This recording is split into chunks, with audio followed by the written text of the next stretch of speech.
This week's UPSSA basketball poll, Westwood is back atop the D1 through 3 boys poll after taking down Menominee at home on Friday. Following those two, the rest of the top 5 looks the same, with Houghton jumping back in as a vote getter.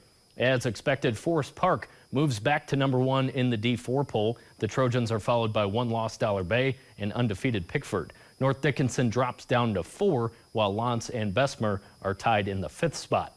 In girls basketball, the Division 1, 2, and 3 poll remains unchanged, although Negaunee suffered its first loss Friday at Ishpeming.